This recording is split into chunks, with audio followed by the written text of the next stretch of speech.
फिक्र तुम्हारा नहीं है। तुमको जो बनना है बनो, हम पूरा जी जान लगा देंगे अपनी, लेकिन हमको फिक्र तुम्हारी उस एयर होस्टेस बहन का है। सोच इतनी ऊंची लेकिन अकल ढेला भर की, और रंग रूप तो ऐसा लेकर के पैदा हुई है कि बस डर ही लगा रहता है कि कहीं कोई ऊंच नीच ना हो जाए।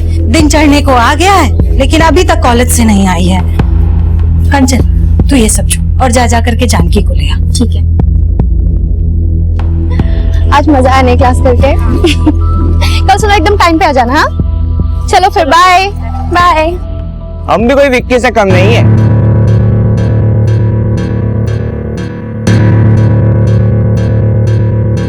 अगर आज तुम इसे बाइक पे बैठा लिए तो 500 हम देंगे, और ना बैठा पाए तो हम तुमसे 500 लेंगे। इस पे चांस तो मानना ही है, लगे हाथ तुमसे भी 500 कमा लेंगे। भैया गोमती नगर चलोगे? अरे कहाँ इतने महंगाई के जमाने में पैसा खर्च करती हो? आओ बैठो पीछे, हम छोड़ देते हैं तुम्हें। नो थैंक्स, हम चले जाएंगे।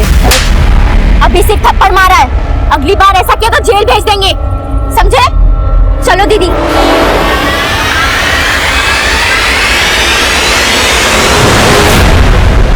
क्या जरूरत है थप्पड़ मारने का? तुमको पता है कीचड़ पे पत्थर मारो तो खुद पर भी कीचड़ लगता है। वीरता दिखाने का जरूरत नहीं था। अम्मा, हम मार्शल आर्ट सीख ले, नाम तो उसमें भी बहुत होता है। तुम चुप रहो बिल्कुल, यहाँ पर मजाक नहीं चल रहा है। हम सोच लिए हैं कि हमको क्या करना है। क्या सोच लिया अम्मा? बुलाकीपुर से जानकी के लिए रिश्ता आया है। हम लड़का देख आएंगे, एक बार इसकी शादी हो जाएगी ना तो ये रोज उसका तमाशा खत्म हो जाएगा। पर अम्मा, हम बोले तो थे हमको शादी नहीं करना, हमको एयर होस्टेस बनना है। जानकी बेटा, तुमको जो भी बनना है ना शादी के बाद बन जाना, वो लोग बड़े खुले विचारों के हैं। पर एयर होस्टेस बनकर हम ससुराल वालों के लिए नहीं, आप सबके लिए कुछ करना चाहते हैं। अपने एम्बिशंस के साथ साथ आपके लिए, प्रिया और कंचन के लिए भी कुछ करना चाहते हैं। बेटा, हम तुम्हारी भावनाओं को समझते हैं, लेकिन तुम भी तो हमको समझो। हमको शादी नहीं करनी तो नहीं करनी, बस। जानकी हमारी बात तो सुनो। जानकी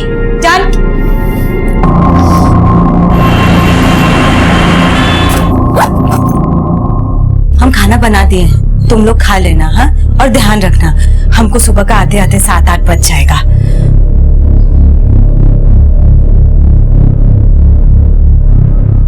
अम्मा, तुम जानकी दीदी का टेंशन मत लो, हम समझाएंगे उनको। हम जानते हैं, तुम भी तो हमारी सूत्रधार हो। मंजली जो है, और मैथमेटिक्स का रूल है कि बिना केंद्र के परिधि नहीं खींच सकती। अच्छा बाबा, समझ गए। अब चलते हैं, ध्यान रखना अपना। हाँ अम्मा, हमें भी अपने साथ ले चलो ना। प्रिया, समझा करो बेटा, हम वहाँ काम से जा रहे हैं। और तुम जानकी दीदी को देख रही हो ना अपनी, कितना मुंह फुला के बैठी हुई है। तुम यहाँ पर रहोगी कंचन दीदी के साथ में तो थोड़ा ध्यान रखोगी, और परेशान मत करना दीदी लोगों को। जानकी, हम आते हैं। अम्मा, हम है ना। ध्यान रखना। हाँ बाय।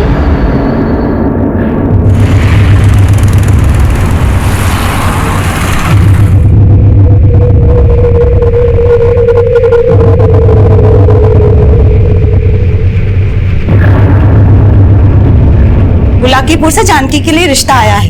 हम लड़का देख आएंगे, एक बार इसकी शादी हो जाएगी ना तो ये रोज उसका तमाशा खत्म हो जाएगा। जानकी बेटा, तुमको जो भी बनना है ना शादी के बाद बन जाना, वो लोग बड़े खुले विचारों के हैं। कहाँ हो? अरे हम तो कलकत्ता में ही है बेटा।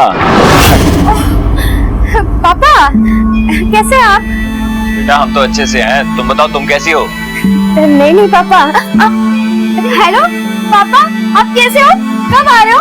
अरे हेलो पापा, हम कंचन। अरे मुझे बात करनी है तुमसे। अरे नहीं, पहले हमें। अरे बेटा झगड़ो मत, हम सबसे बात करेंगे। अरे ये तो बताओ पहले तुम्हारी अम्मा कहाँ है?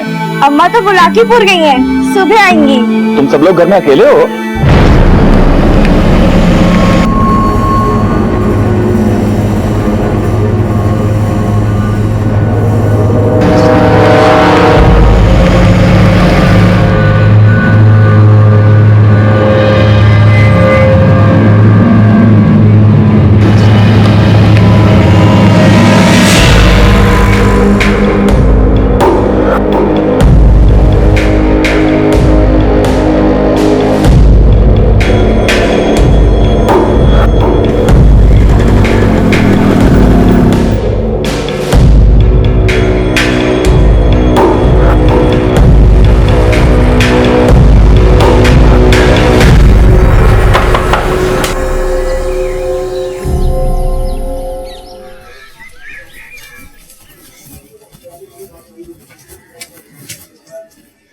अरे सुबह सुबह घर में ताला, कहाँ चली गई ये तीनों?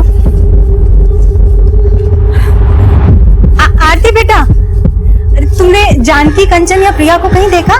नहीं आंटी, हम तो उनसे सुबह से नहीं मिले। आपके घर पे तो सुबह से ताला लगा हुआ है। आप जिस नंबर पर कॉल करने की कोशिश कर रहे हैं, आप जिस नंबर पर कॉल करने की कोशिश कर रहे हैं वो फिलहाल बंद है।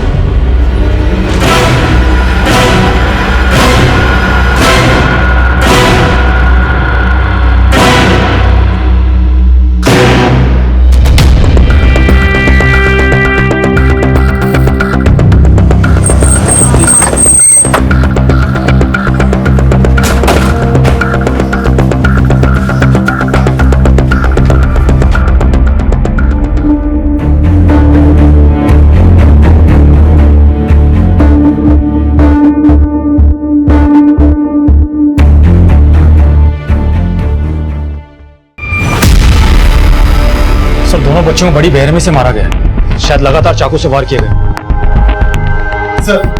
सर ये घर संध्या यादव का है, जिसने पिछले साल वार्ड काउंसिल का चुनाव लड़ा था। संध्या ये घर में अपनी 3 बेटियों के साथ रहती है और उसका पति कोलकाता में जॉब करता है। कल रात को संध्या घर पे नहीं थी और तीनों बेटियां अकेली थी। लेकिन अब संध्या कहाँ है और उसकी तीसरी बेटी? सब बच्चियों की लाश देखने के बाद इनकी मां संध्या बेहोश हो गई थी। पड़ोसी उसे हॉस्पिटल लेकर गए हैं। संध्या जब सुबह घर पे आई तो घर पे ताला लगा हुआ था और उसकी तीसरी बेटी जानकी गायब थी, उसका फोन भी बंद था।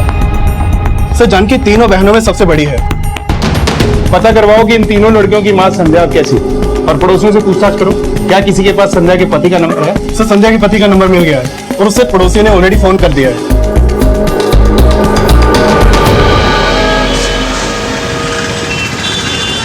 भैया रेलवे स्टेशन चलेंगे? चलिए।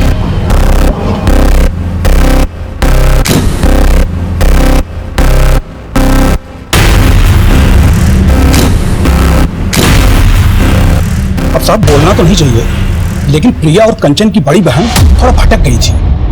मतलब? उसकी कई लड़कों से दोस्ती थी और तो और माँ की गैरहाजिरी में कई लड़कों का आना जाना लगा रहता था।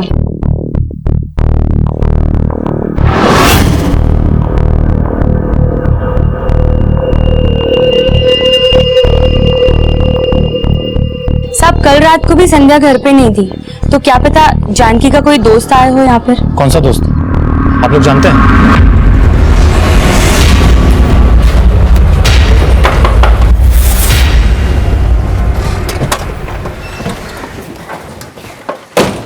अगर जानकी की वाकई किसी लड़के के साथ दोस्ती थी तो ऐसा हो सकता है कि उसकी बहनों ने उसे यहाँ किसी लड़के के साथ देख लिया और कुछ ऐसा हुआ कि दोनों बहनों का मर्डर हो गया।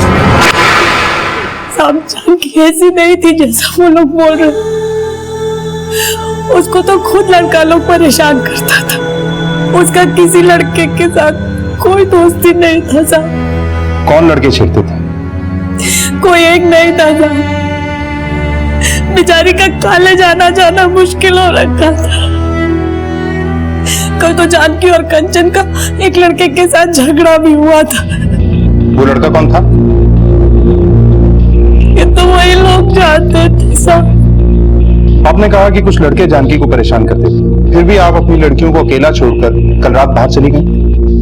इन्हीं सब बातों की वजह से तो हम जानकी की शादी जल्द से जल्द कर देना चाहते थे, इसीलिए हम मुलाकीपुर गए थे जानकी के लिए लड़का देखने।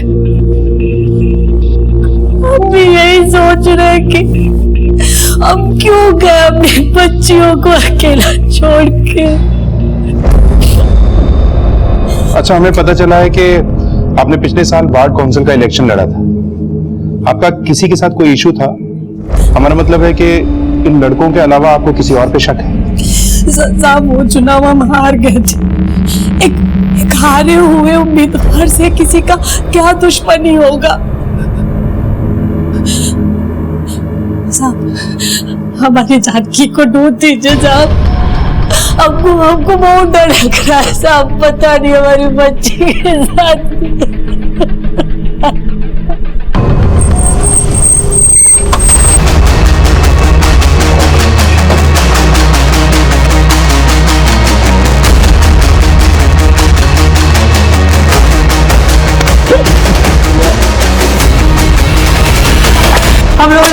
सब हमने कुछ नहीं किया साहब। सब जानकी को हम बस प्रपोज करना चाहते थे, बस हमारा कोई गलत इरादा नहीं था साहब। जानकी कहाँ है ये बोल। साहब हमें नहीं मालूम साहब। साहब जानकी को गायब करके उसकी दोनों बहनों को मारा है ना तुम लोगों ने। वो विक्की ने काम किया होगा साहब। ये विक्की कौन है? जानकी का बॉयफ्रेंड साहब।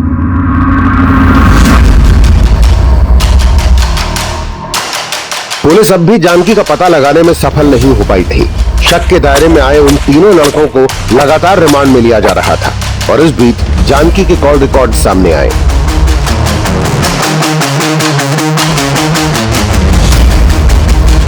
सर ये रणवीर सिंह, सोनू यादव और ब्रिजेश ओझा, ये तीनों कॉलेज के बदमाश लड़के हैं और इन तीनों को जानकी घर के पास में अधिकतर देखा गया। लेकिन सर जानकी की अधिकतर फोन पे बातें इस विक्की से होती थी।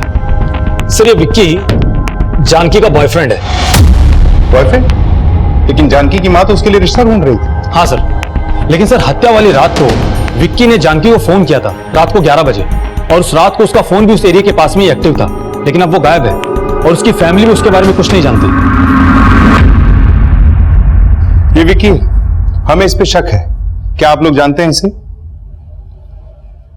नहीं साहब, हम इस लड़के को नहीं जानते, लेकिन इस लड़के को हमने 2-3 बार अपने घर के पास जरूर देखा था। लेकिन जानकी की इससे फोन पे बहुत बातें हुआ करती थी। साहब जानकी को बहुत सारे लड़के फोन करके परेशान करते थे। देखिए हमने कॉलेज से पता किया है, जानकी का इस लड़के के साथ अफेयर था और आप जानकी की शादी कहीं और करवाना चाहती थी। क्या जानकी इस रिश्ते से खुश थी? दरअसल साहब जानकी एयर होस्टेस बनना चाहती थी, उसका किसी लड़के के साथ कोई चक्कर नहीं था। साहब ये अफेयर का बातें करके आप हमारी बेटी को बदनाम मत कीजिए। ठीक है मिस्टर अजीत, जो हमें पता चला है हम बस उसे कंफर्म कर रहे हैं। वैसे जिस रात ये सब हुआ उस रात आपके नंबर से भी जानकी को कॉल गया था। जी हाँ, हमारा बात हुआ था। कंचन प्रिया जानकी सबसे बात हुआ था, लेकिन हमें बिल्कुल भी एहसास नहीं था कि उस रात को उनके साथ इतना बुरा हो जाएगा।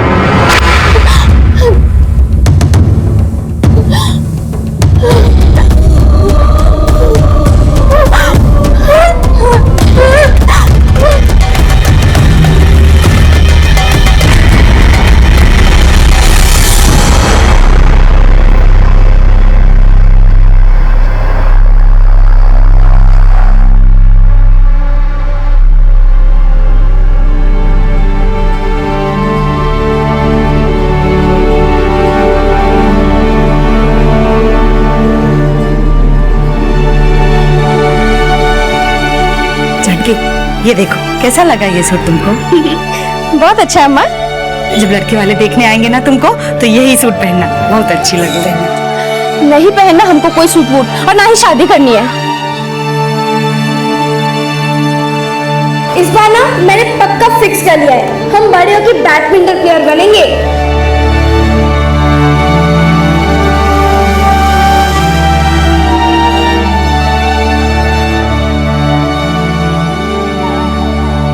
जानकी के गायब होने का रहस्य अब विक्की के गायब होने से भी जोड़कर देखा जा रहा था और मोहल्ले के उन लड़कों से भी सख्ती से पूछताछ की जा रही थी जिनका कंचन से झगड़ा हुआ था, लेकिन उनसे भी जानकी का कोई क्लू नहीं मिला। लेकिन जल्द ही विक्की की एक इंफॉर्मेशन मिली।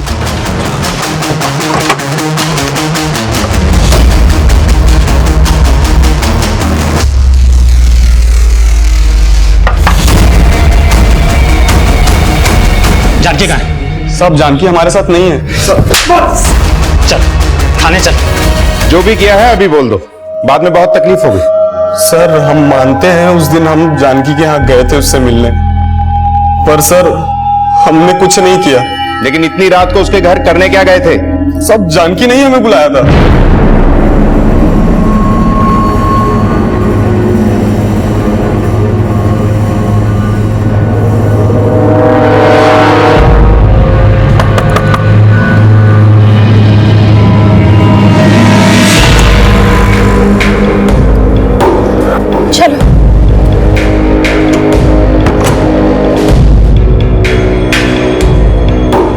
हमें समझ में नहीं आ रहा है कि हम क्या करें। अम्मा सुन ही नहीं रही है, लड़का तक देखने चली गई। घबराओ मत, हमने सोचा है हम कल ही तुम्हारे अम्मा से बात करेंगे। अगर वो तुम्हारा शादी करना चाहती है तो हम करेंगे तुमसे शादी। पर हम जब तक एयर होस्टेस नहीं बन जाते हम किसी से शादी नहीं करना चाहते। तुम जैसा चाहती हो वैसा ही होगा, हम पे भरोसा रखो। अब मुस्कुराओ।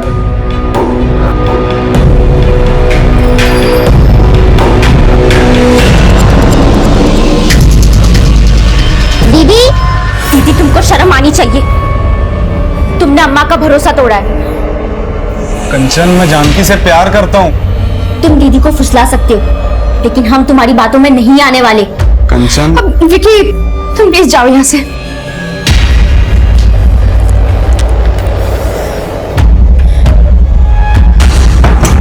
सर उसके बाद हम वहां से चले गए थे, फिर वहां क्या हुआ हमें नहीं पता, पर हमने कुछ नहीं किया। कुछ नहीं किया तो वहां से भागे क्यों? अब जब सुबह हमें ये सब का पता चला तो हम बहुत डर गए थे, पर हमने कुछ नहीं किया साहब। ये ऐसे नहीं बोलेगा, उगलवाओ इससे।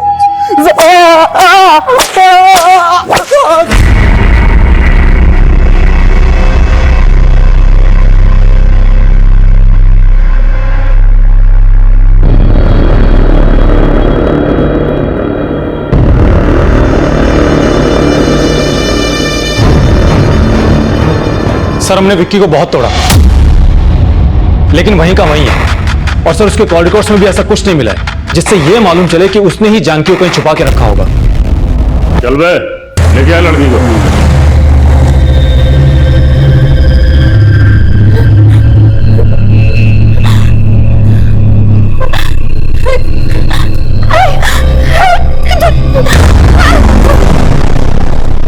ऋषभ, ना सोनू, रणवीर और ब्रिजेश ने कुछ उगला, ना ये विक्की कुछ उगल रहा है। लेकिन एक बात हमें शुरू से खटक रही है, इस घर में 2 बच्चियों का रेप हुआ, मर्डर हुआ, तीसरी को शायद अगवा कर लिया गया, पर किसी भी पड़ोसी ने ना कुछ सुना ना कुछ देखा।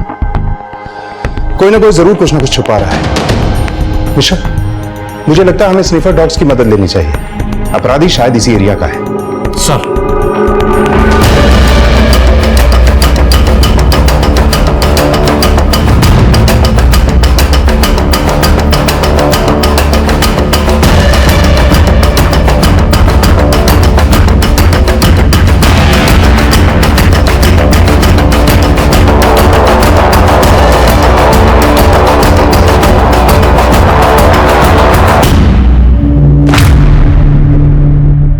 सर इस साड़ी पर तो जरूर प्रिया और कंचन का ही ब्लड है जिसे जलाने की कोशिश की गई है। अगर इस साड़ी पे ब्लड प्रिया और कंचन का है तो इसका मतलब है कि इस मर्डर में कोई लेडी इन्वॉल्व है।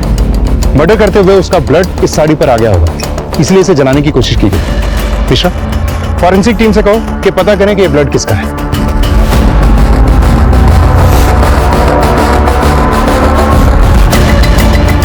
सर आसपास कुछ नहीं मिला, लेकिन पता चला है ये ब्लड केदार शर्मा का है। केदार शर्मा? सर ये केदार शर्मा है। सर इसने भी पिछले साल संध्या के अगेंस्ट वार्ड काउंसिल का चुनाव लड़ा था। सर संध्या के चुनाव में खड़े होने की वजह से केदार को बहुत प्रॉब्लम हुई थी। और हाँ सर, संध्या के बाकी सपोर्टर्स के साथ संध्या की तीनों बेटियां भी संध्या के लिए कैंपेनिंग करती थी। संध्या जी को वोट दो, संध्या जी को वोट दो। हालांकि संध्या की तरह केदार भी वो चुनाव हार गया था, लेकिन सर केदार को आज तक यही लगता है कि वो चुनाव संध्या की वजह से हारा था, क्योंकि संध्या के चुनाव में खड़े होने की वजह से केदार के वोट्स कम हो गए थे। साहब, जब हमने चुनाव के लिए नामांकन पत्र भरा था तो केदार शर्मा ने हमें चुनाव में ना खड़ा होने की धमकी दी थी, लेकिन हमारे साथ साथ वो भी चुनाव हार गया था, इसलिए हमें कभी उस पर शक नहीं हुआ। लेकिन आपको उसके खिलाफ कुछ मिला है क्या? जी, उसके प्लॉट से हमें ये अधजली साड़ी मिली है और इस पे ये जो खून है ना, ये प्रिया और कंचन के ब्लड से मैच करता है। इसका मतलब उसी ने हमारी दोनों बेटियों को मारा। साहब उसी ने जानकी को ही छुपा के रखा होगा। आप उसे छोड़ना मत, सब उससे पूछिए कि जानकी कहाँ है। देखिए साहब, जानकी कहाँ है हमें नहीं पता, हमने कुछ नहीं किया है। अगर कुछ नहीं किया तो उन बच्चों के खून से लथपथ साड़ी आपके प्लॉट में कैसे जलाएगी? अपनी पत्नी को भेजा था उनको मारने के लिए। कैसी बात कर रहे हो साहब, हमारा प्लॉट तो खुला है, कोई 4 दीवारी भी नहीं है। जरूर कोई फंसाने की कोशिश कर रहा है हमको, इससे हमारा कोई लेना देना नहीं है। आप पहचानती हैं ये साड़ी किसकी? साहब अब हमको कुछ समझ में नहीं आ रहा। हम बस हमारी जानकी को ढूंढते थे। हम हमारी जानकी को ढूंढते थे। सर, प्रिया और कंचन की पोस्टमार्टम रिपोर्ट। सर, रिपोर्ट के मुताबिक प्रिया और कंचन की हत्या ही नहीं हुई, उन दोनों के साथ में रेप भी हुआ था। रेप? इतनी छोटी बच्चियों के साथ रेप? क्राइम सीन पे इन बच्चियों के अलावा किसी और का ब्लड मिला? नहीं सर। और सर, जानकी के बारे में भी अब तक कुछ पता नहीं चला है। और सर, ब्रिजेश, सोनू, विक्की, रणवीर ये भी अपने बयान पर अब तक कायम है। सर, अब तक जो कुछ भी सामने आया है उससे यह तो साफ है कि जानकी अपनी मर्जी से गायब नहीं हुई है, उसे पर्पसली गायब किया गया है।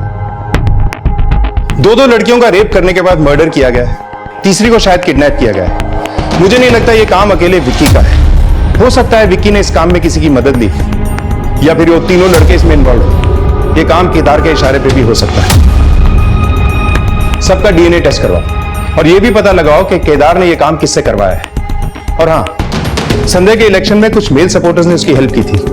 हो सकता है इनमें से किसी की बुरी नजर संध्या की बेटियों पर हो। सबको इन्वेस्टिगेट करो, एक को भी नहीं छोड़ो। सर। विकी समेत जानकी के कॉलेज और मोहल्ले के सभी लड़कों से लगातार सख्ती से पूछताछ की जा रही थी और शक के आधार पे सबके डीएनए लिए जा रहे थे और उन्हें भी शक की नजर से देखा जा रहा था, जो वार्ड काउंसिल इलेक्शन में संध्या के लिए कैंपेन कर रहे थे। साहब, संध्या की बेटियों को तो अपनी बेटियों की तरह समझता था मैं। और संध्या जी को? कैसी बातें कर रहे हैं साहब? संध्या जी तो हमारी नेता थी। हम तो चाहते थे कि संध्या जी चुनाव जीते और हमारे क्षेत्र का विकास हो। इसके अलावा कोई सरोकार नहीं था हमारा। लेकिन हम तो कुछ और ही सुने। सर, शायद आपको कोई गलतफहमी हुई है। सच बोलेगा यही मारना शुरू करूं? बहुत। हम आपको सब सच बताते हैं साहब। हम मानते हैं हमसे गलती हो गई, जो हमने संध्या जी पे गलत नजर डाली, लेकिन हमने कभी किसी का कत्ल नहीं किया था।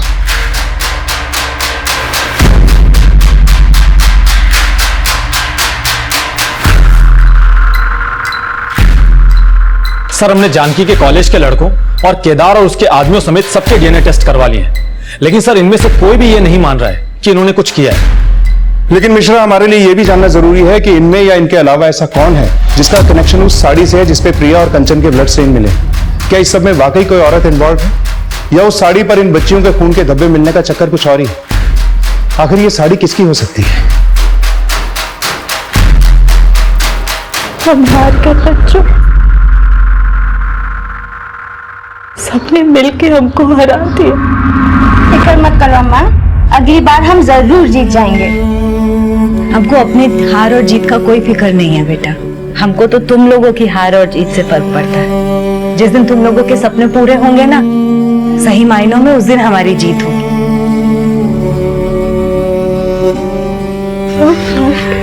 अब तुम्हारे पछताने से हमारी बेटियां वापस नहीं आ जाएंगी।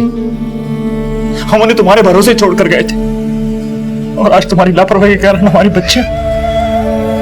लापरवाही? हमारी लापरवाही? हाँ। दोष सिर्फ हमारा नहीं, आपका भी है। बच्चियों को पैदा करके छोड़ गए थे आप इस नरक में। 2000 रुपए भेजते थे तो सोच रहे थे कि बाप होने का फर्ज निभा रहे। कभी जानने की कोशिश की?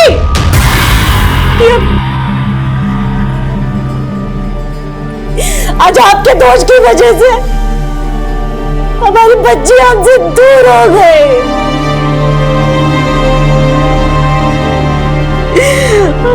हमारी दुनिया लुट गई।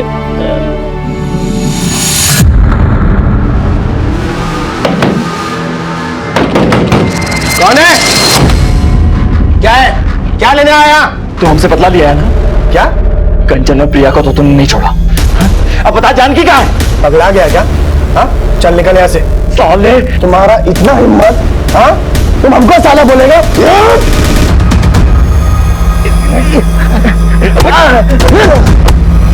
अरे अरे क्या कर रहे हो? लेके जा इसको, वरना साला इसके साथ साथ तुमको भी ना इस मोहल्ले से बाहर भिगवा देंगे, समझी?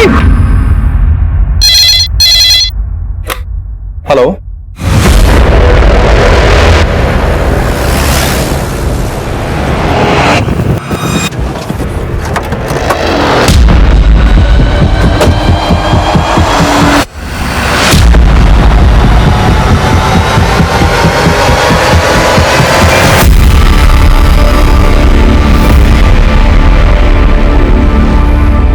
जानकी की बॉडी पर एक भी कपड़ा नहीं है। कहीं जानकी के साथ भी तो रेप नहीं किया गया? हो सकता है मिश्रा, ये जगह जानकी के घर से करीब 25-26 किलोमीटर दूर है। प्रिया और कंचन के मर्डर के बाद इसे किडनैप करके कहीं रखा गया होगा और इसकी बॉडी को डंप करने के लिए किसी व्हीकल का इस्तेमाल जरूर हुआ होगा। आसपास के एरिया में पूछताछ करो, कोई ना कोई लीड जरूर मिलेगी।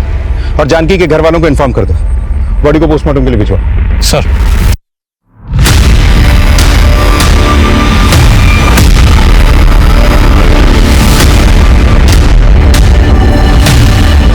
जानकी,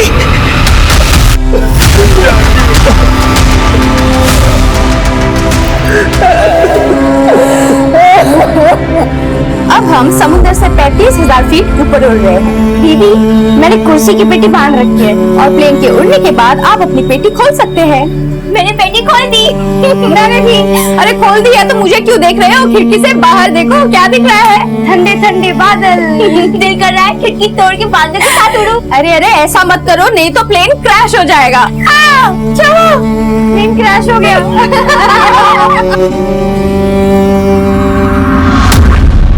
जानकी के साथ भी रेप? जी, हमें शक है कि शायद जानकी के साथ भी रेप किया गया है। एक के बाद एक हमारे तीनों बेटियां खत्म हो गई और उनके साथ इतना गलत हो। आपसे हाथ जोड़कर विनती है कि उसके दोषियों को जल्द से जल्द अंदर कीजिए।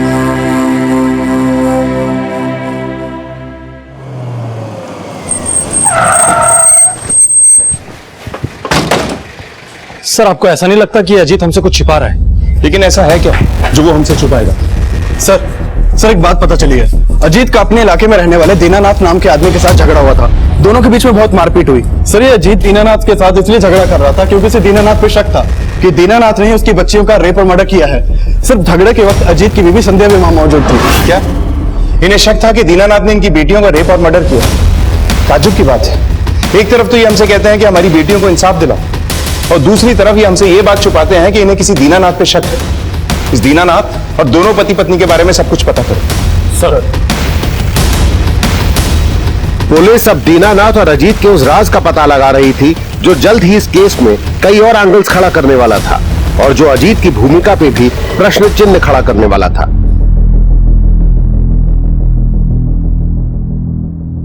थोड़ा दिन में बच्चियों का शव मिल जाएगा। उनका अंतिम संस्कार करके हम कलकत्ता वापस लौट जाएंगे। कुछ ही दिन में वहां पर व्यवस्था करके हम तुम्हें भी ले जाएंगे। हमारी बच्चियों के जीते जी तो आप उनको लेके नहीं गए, अगर वो भी कोलकाता में होती तो। जो हो गया है उसे बदला नहीं जा सकता है। आप अब भी कुछ बदल नहीं पाएंगे। हम रह लेंगे अकेले, औपचारिकता का जरूरत नहीं है।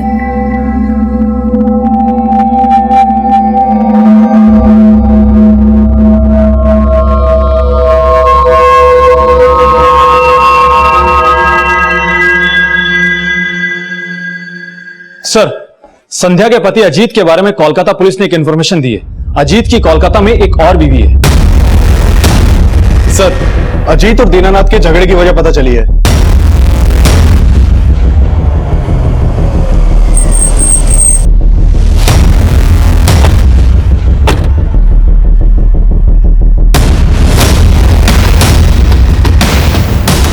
साहब, जिस इंसान का खुद का कोई चरित्र नहीं होता, वो किसी शरीफ इंसान के चरित्र पे उंगली कैसे उठा सकता है? अरे उस इंसान ने 10 साल पहले हमारी बहन के आबरू के ऊपर हाथ डाला था। साहब, दीनानाथ की बहन ने हम पर झूठा आरोप लगाया था। साहब, उसकी बीवी खुद जानती है कि उसने क्या किया हमारी बहन के साथ। साहब, हमने कुछ नहीं किया था, पर उस समय किसी ने हमारा विश्वास नहीं किया। दीनानाथ ने हमें पूरी बिरादरी में जलील करके रख दिया।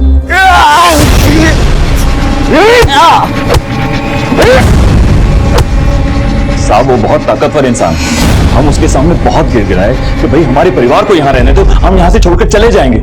और हम यहाँ से छोड़कर चले भी गए, कलकत्ता जाकर रहने लगे। और उसके बाद हमारी बीवी ने हमसे बात तक नहीं की 2 साल तक। उसे भी हम पर विश्वास नहीं था। अब जाकर वो थोड़ा पिघली है। तुमने तो उसे अब भी अंधेरे में रखा हुआ है। कोलकाता में दूसरा घर बसाया हुआ है। तो ये भी सच होगा कि दीनानाथ की बहन की आबरू पे हाथ तुम्ही ने डाला होगा और तुम्हें लगा कि 10 साल बाद दीनानाथ ने उसी बात का बदला लिया। और तुम हमारे पास इसलिए नहीं आए क्योंकि तुम जानते थे कि तुम पहले भी गलत थे। साहब, अगर हमने कुछ किया होता तो यहाँ के लोग चुप थोड़ी ना रहते। लेकिन हमने तो सुना है कि यहाँ के लोग तुमसे डरते भी हैं। हो सकता है इसलिए चुप बैठे हो। लेकिन हमने कुछ नहीं किया साहब। तुमने कुछ किया है या नहीं किया, ये पता लगाने का काम हमारा है। फिलहाल तो हमें तुम्हारा डीएनए टेस्ट करवाना है।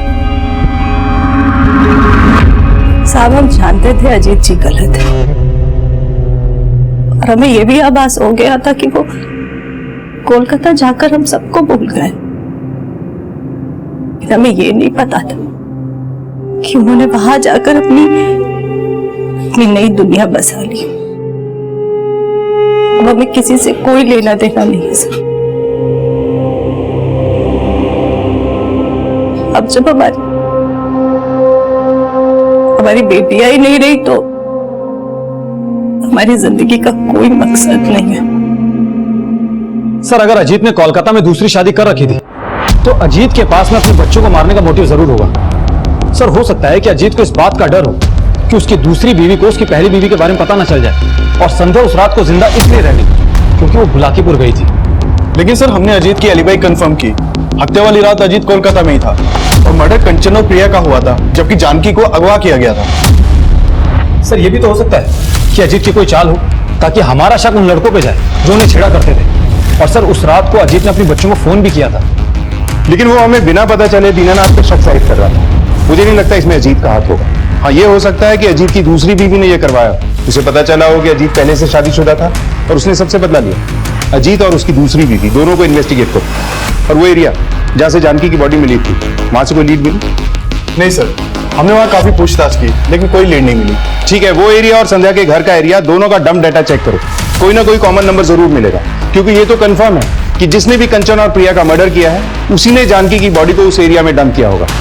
सर,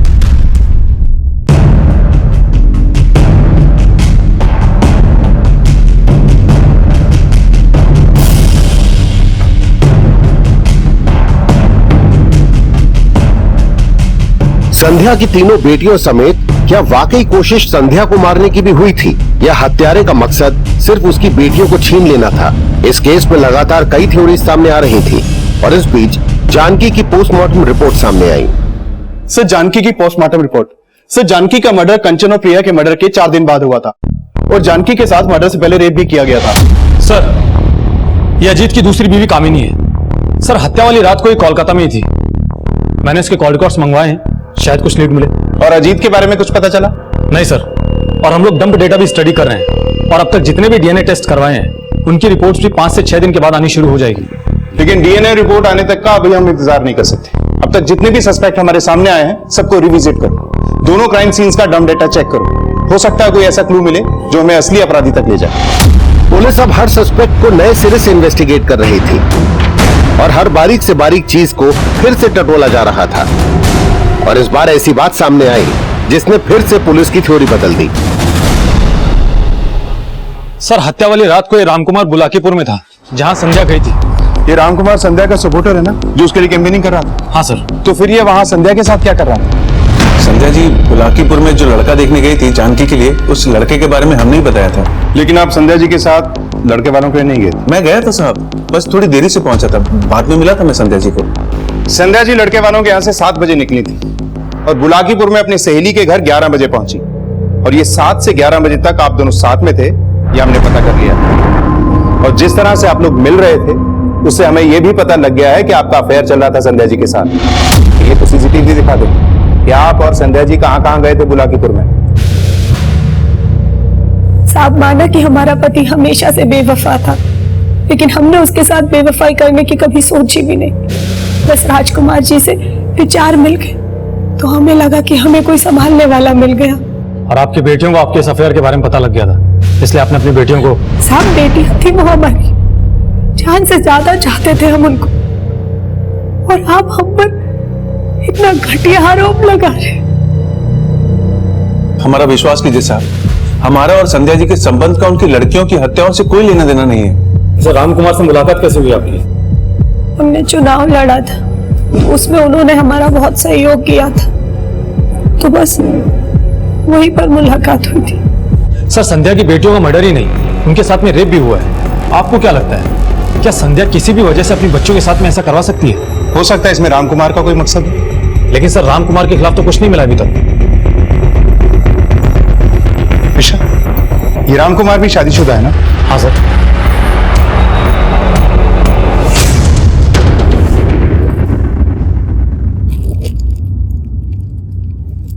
हाँ साहब, ये साड़ी तो हमारी बीवी ममता की है।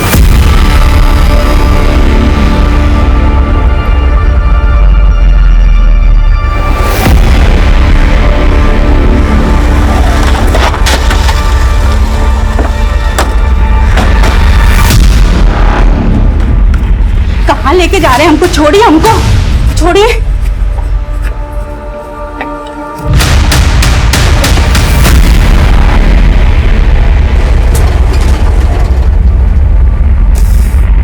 साहब, ये साड़ी हमारा नहीं है। जरूर हमारा पति उस औरत के चक्कर में हमें फंसाना चाहता है। हमने कुछ नहीं किया साहब।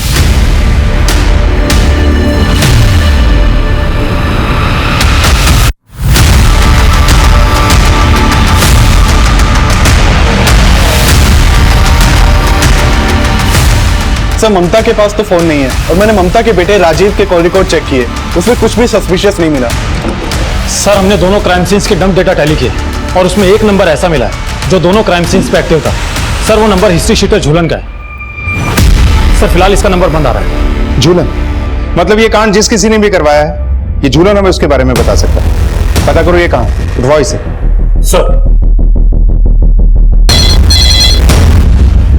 हेलो।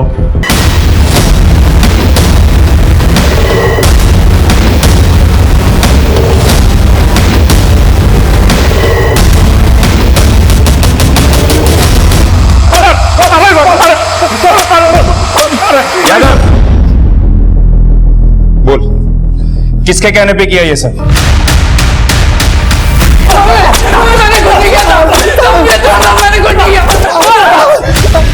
साहब, हमको मम्मी बोली थी तुम करने को। हाँ, हम मारे उस संध्या की बेटियों को। सिर्फ मारा ही नहीं, उनका रेप भी करवाया।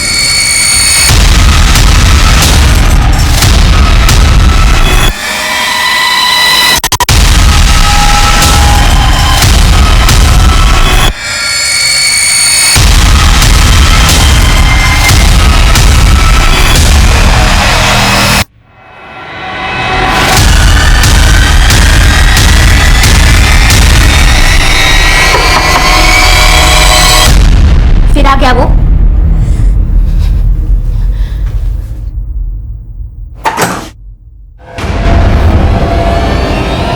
काट के रख दूंगी। चलो कपड़े खोलो।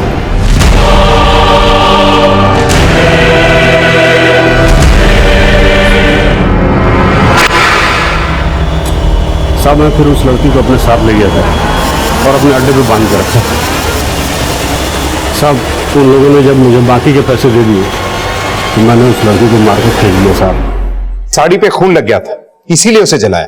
हाँ, झूलन जानकी को लेकर गया था और अगर उसका बॉडी मिल जाता तो हम न फंसे, इसलिए हमने जानबूझकर वो साड़ी केदार की जमीन पर जलाया ताकि उसका बॉडी आपको मिले और शक केदार पर ही जाए। कैसी औरत हो तुम? सिर्फ संध्या से बदला लेने के लिए तुम इस हद तक गिर गई कि उन 3 मासूमों को। हाँ, हम किए हैं सब, चाहे हमको जिंदगी भर यहाँ सड़ना पड़े, लेकिन हमको एक तसल्ली है कि चैन तो संध्या को भी नहीं मिलेगा।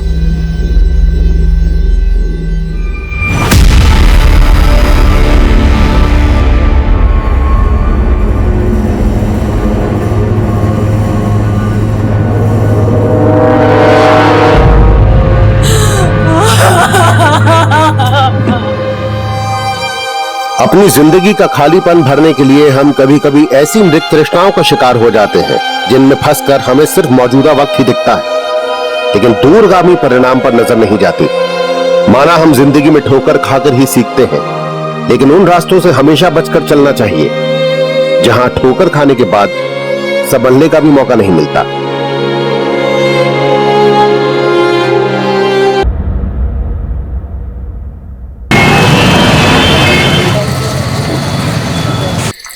अरे अम्मा, वो हेमंत भैया से बात हुई थी हमारी, कहे हैं कि अगले हफ्ते तक आ जाएंगे।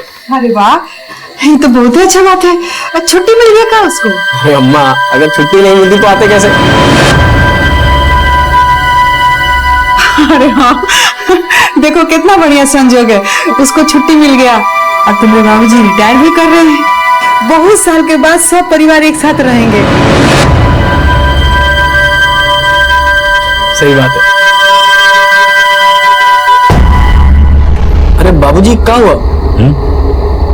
कुछ परेशान से दिखाई दे रहे हैं। अरे नहीं, बस यही सोच रहे हैं कि रिटायरमेंट के बाद हमें बहुत कुछ करना है।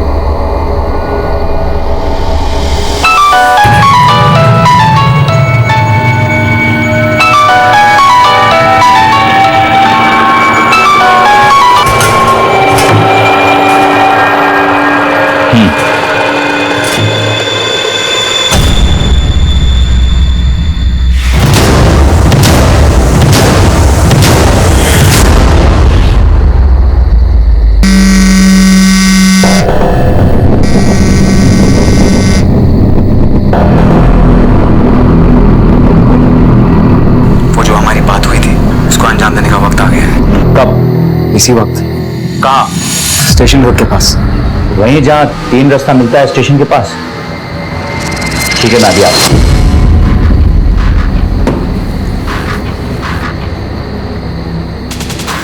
इतने रात को तैयार होकर कहाँ जा रहे हैं? एक काम है, कोशिश करेंगे कि थोड़ा जल्दी आ जाए। बाकी इतने रात में? अरे काम है तो क्या करें, तुम सो जाओ। चलो।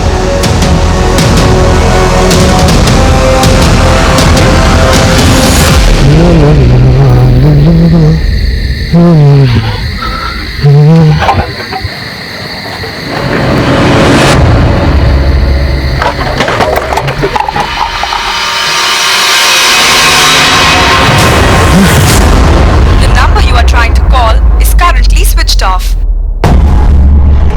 The number you are trying to call is currently switched off.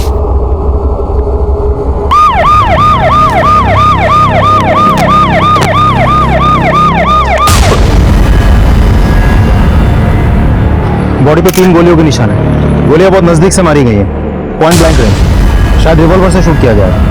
और कुछ आईडी वगैरह चेक करता हूँ सर। देखो, तुमने फोन किया था? हाँ सर। यहाँ से किसी को आते जाते या भागते हुए देखा? नहीं साहब, नहीं, हम आए तो कोई नहीं था यहाँ पे, अकेले थे। सर, विक्टिम के जेब से आईडी मिली है। विक्टिम का नाम है ओम मंडल, इनकम टैक्स डिपार्टमेंट में काम करते हैं।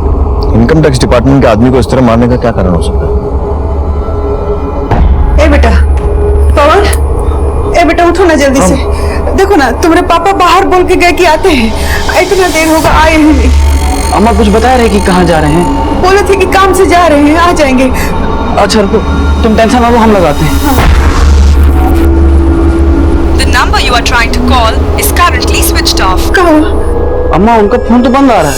अच्छा वो काम करो, पापा जहाँ काम करते हैं ना, उस साथ में लोग जो काम करता है, उन लोग को फोन करके पूछो तो कहीं उन लोगों को कुछ पता हो।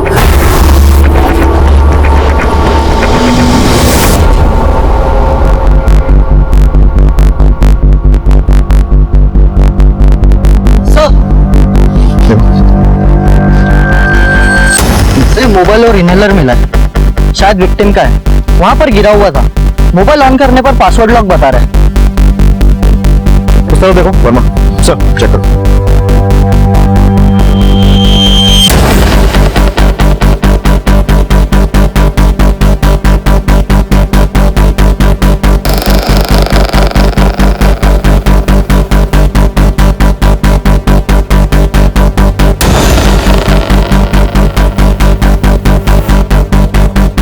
बाकी तो भी यहीं आसपास होंगे।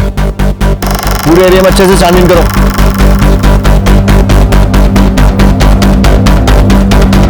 ये सीसीटीवी दोनों का फुटेज निकलवा सब, और विक्टिम की फैमिली को इन्फॉर्म करना पड़ेगा।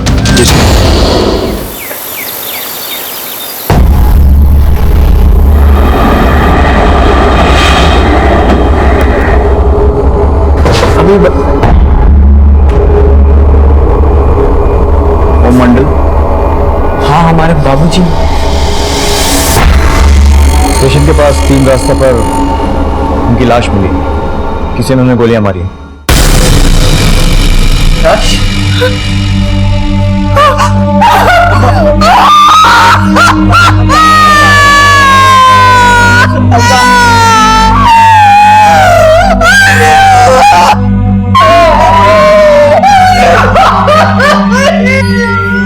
कुछ सामान हमें क्राइम सीन से मिले हैं।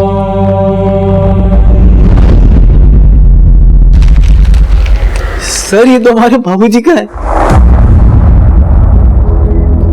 अगर आप इस फोन को अनलॉक करके दे तो हम इन्वेस्टिगेशन आगे बढ़ा सकते हैं। सर हमारे बाबूजी अपने मोबाइल का पासवर्ड किसी को नहीं बताते थे। शायद आपकी माँ को मालूम है। को भी नहीं पता सर। आपके बाबूजी की किसी से कोई दुश्मनी या फिर कोई झगड़ा? नहीं सर, हमारे बाबूजी तो बहुत साधारण आदमी थे। कि किसी से दुश्मनी तो छोड़िए, उनने कभी किसी से ऊंची आवाज में बात तक नहीं की होगी। वो इनकम टैक्स डिपार्टमेंट में थे, तो ऑफिस तो 6 बजे तक बंद हो जाता होगा। इतनी रात को बाहर क्या कर रहे थे? अरे वो कभी घर से बाहर नहीं जाते थे। रात को पता नहीं किसका फोन आया, हम चले गए।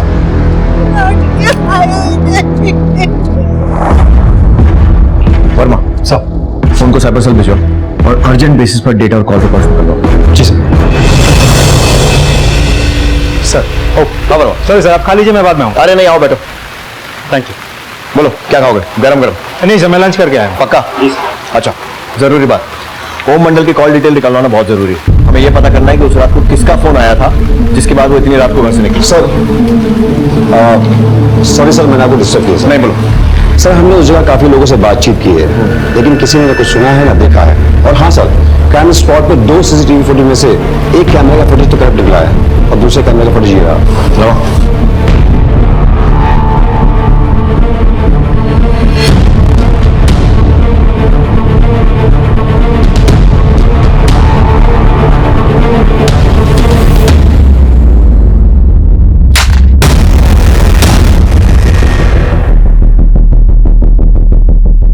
एक बात तो क्लियर है कि गाड़ी की नंबर प्लेट उसी कैमरे में दिखी है जिसका फुटेज करप्ट हो गया।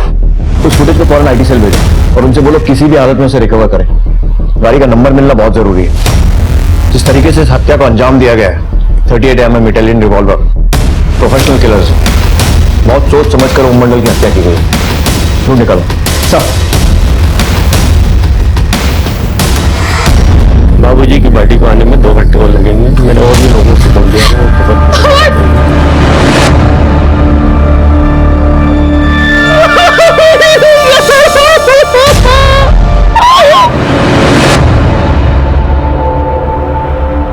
अम्मा, अम्मा कहाँ है? अम्मा!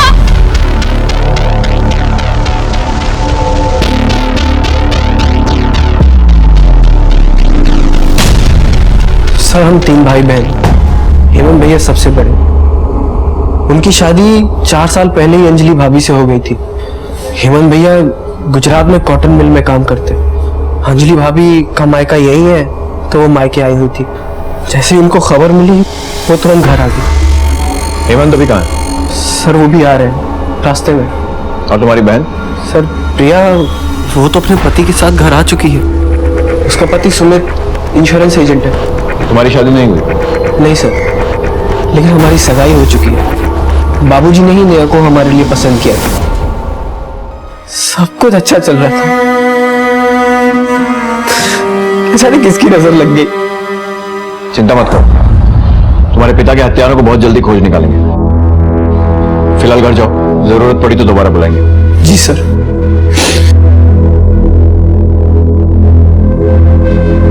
मिश्रा जी, सबसे पहले ओम मंडल के घर वालों की पूरी हिस्ट्री निकालो। पता करो कि उन सबकी दिनचर्या कैसी है और कत्ल के वक्त कौन कौन कहां था और किसके साथ था। पड़ोसियों से भी पूछताछ करो, देखो क्या बोलते हैं। जी बिल्कुल सर। ये रहे ओम मंडल के कॉल रिकॉर्ड्स। कल रात ओम मंडल की किसी गिरीश पांडे नाम के आदमी से फोन पे बात हुई, उसके बाद ही वो घर से निकले थे। गिरीश पांडे कॉल ट्राई किया? ट्राई किया सर, रिंग हो रहा है लेकिन उठा नहीं रहा। डिटेल्स मंगवा लिया सर। जल्दी जल्दी हाथ चलाओ सुषमा, जितना जल्दी हो सके यहाँ से निकलना है। बात क्या है? आप इतना घबरा क्यों रहे? सवाल आपका वक्त नहीं है हमारे पास, जैसा हम कह रहे हैं वैसे करो।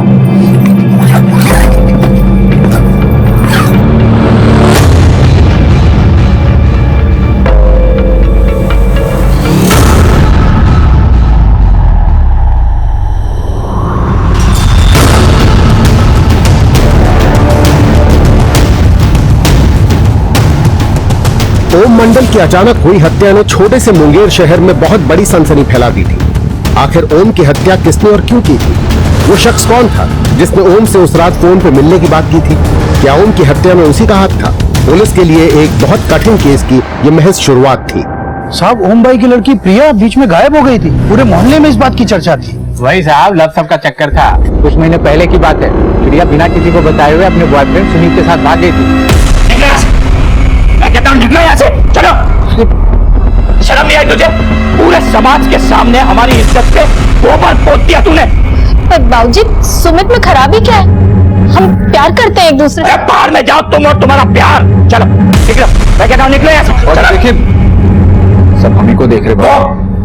अब जो हो गया वो होता बदल नहीं सकते ना बाबूजी। आशीर्वाद दे दीजिए। अरे बाहर में क्या वोट देना आशीर्वाद? पता नहीं किस गंदी नाली के कीड़े के साथ प्यार रचाया तूने। न नाम देखा न खानदान। सर, खबर पड़ोसियों से पूछताछ करके पता चला कि ओम मंडल की बेटी प्रिया ने भाग के शादी की थी और प्रिया के पति के साथ ओम मंडल की हासुनी भी हुई थी। एक और बात सर, ये गिरीश पांडे बिहार समाचार पत्रिका में सीनियर एडिटर और क्राइम रिपोर्टर है। अब समझ में नहीं आ रहा है इस गिरीश पांडे के साथ ओम मंडल का क्या कनेक्शन हो सकता है? वो तो ये गिरीश ही बता सकता है। उसको थाने लेकर आओ। और ये प्रिया का हस्बैंड सुमित और उसके सारे घर वालों के कॉल रिकॉर्ड भी निकलवाओ। साहब,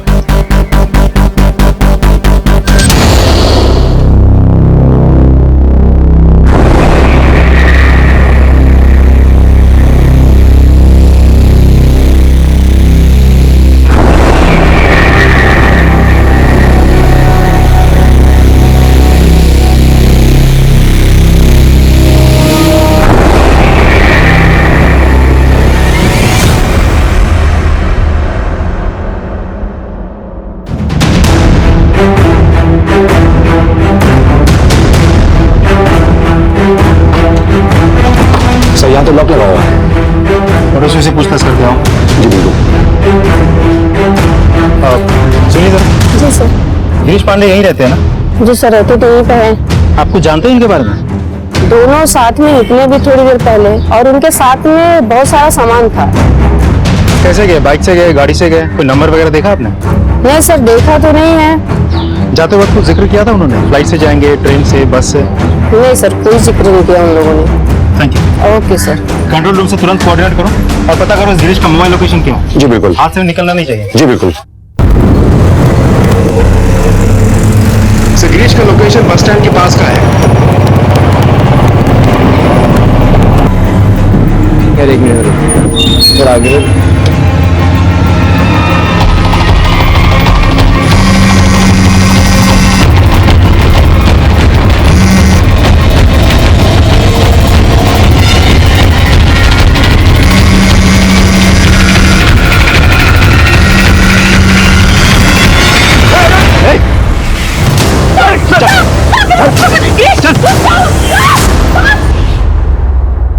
जी सर, उस रात मैंने अम्मी को फोन किया था।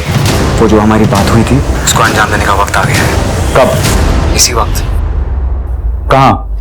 स्टेशन रोड के पास। ठीक है नादिया। और हम 3 रास्ते के पास मिले भी थे। और फिर तुमने उन्हें मार दिया? नहीं सर, मैं किसी को क्यों मारूंगा? तो फिर इतनी रात को उन्हें फोन करके उस सुनसान जगह पर क्यों बुलाया था? देखिए, हमसे झूठ बोलने का कोई फायदा नहीं होगा।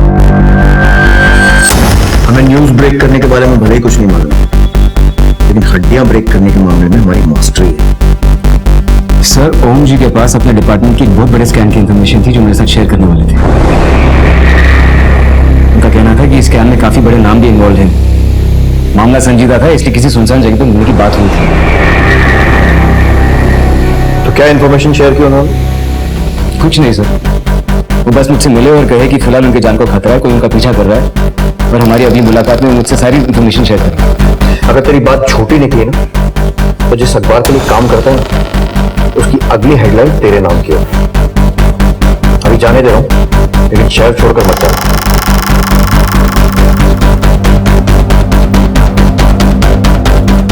वर्मा सर, इसका आधा पीछा सब खुद निकालो। जितना सीधा ये खुद को दिखाने की कोशिश कर रहा है उतना है नहीं। लेकिन सर, अगर मान भी ले कि ये सच बोल रहा है तो ओम मंडल इसको ऐसे भी क्या बताने वाला था? वही तो कंफ्यूजन है। कि मामला प्रोफेशनल है या पर्सनल, दोनों एंगल्स को टटोलना पड़ेगा। ओम मंडल के ऑफिस में भी पूछताछ है सर।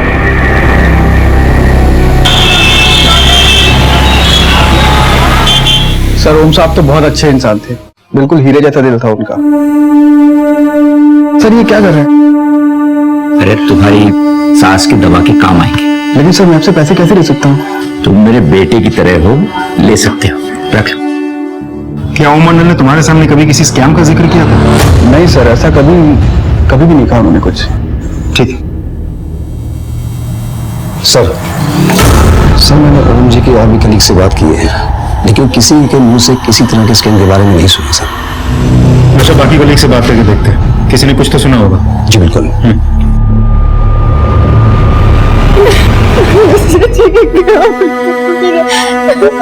क्या करेंगे? सब ठीक हो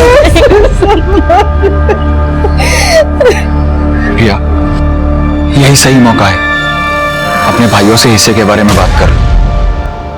सुमित, हमने तुमसे कहा ना, हमें कोई हिस्से की बात नहीं करनी। और अगर तुम्हें इतनी बड़ी तो तुम खुद जाके बात कर, हमसे नहीं होगा।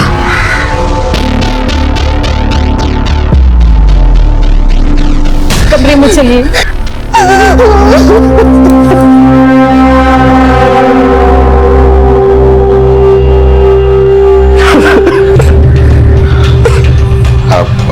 हेमंत भैया, देखिए हम जानते हैं कि ये सही वक्त नहीं है ये सब बातें करने का, लेकिन बात इतनी जरूरी है कि। सुमित क्या बात है, खुल के साफ साफ बोलो। वो हम ये कहना चाहते थे कि बाबूजी के मरने के बाद उनकी प्रॉपर्टी का 3 बराबर हिस्सा होना चाहिए और कानूनी रूप से प्रिया का भी एक हिस्सा बनता है। ये कैसी बात कर रहे हो तुम? बाबूजी की चिता अभी तक ठंडी नहीं हुई है और तुम अपने रंग दिखाने लग गए। संभालो भैया। सुमित, इस बारे में हम बाद में बात करते हैं।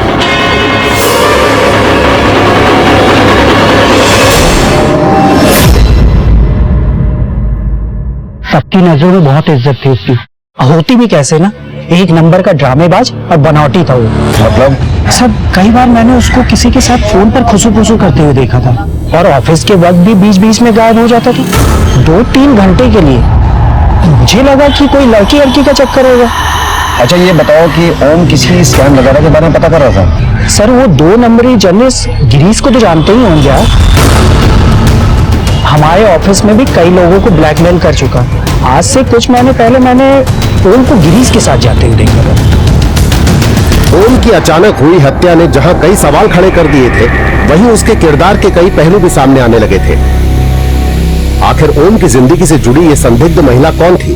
क्या ओम की हत्या से इसका कोई वास्ता था? पत्रकार गिरीश की बातों में कितनी सच्चाई थी?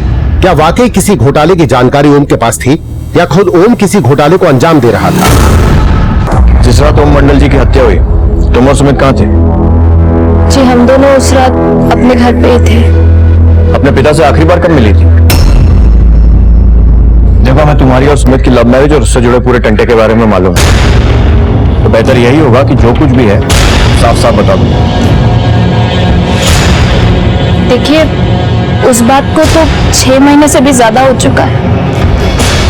वैसे भी ये बात मुझे जिंदगी भर खाएगी कि मैं अपने बाबूजी की मौत से पहले उनके साथ अपने रिश्ते नहीं सुधार पाई। तुम्हारे बाबूजी की हत्या की खबर सुनकर सुमित का क्या रिएक्शन था? सुमित बाबूजी को अपने पिता समान मानता था। उनकी मौत की खबर सुनकर उसको भी बहुत धक्का लगा। धक्का? हमने तो सुना कि दोनों के बीच में धक्का मुक्की हुई थी। पता नहीं किस गंदी नाली के कीड़े के साथ प्यार रचाया तूने, न नाम देखा न खानदान। बाबूजी, आप हमारे खानदान पे ना ही जाए तो बेहतर होगा, वरना हम भूल जाएंगे। क्या वरना? भगवान तो हाथ चल। बाबूजी ने बोला चल भगवान में और सुमित धमकी देकर भी गया था।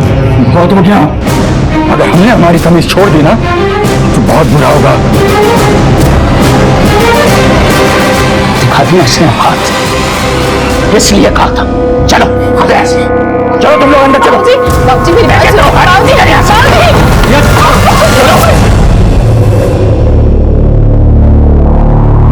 नहीं सर, बाबूजी बस हमारी शादी से नाखुश थे, नाराज थे, बस इसलिए थोड़ा सा कहासुनी हो गई। बस इसी बात से वो नाराज हो गए और कुछ नहीं।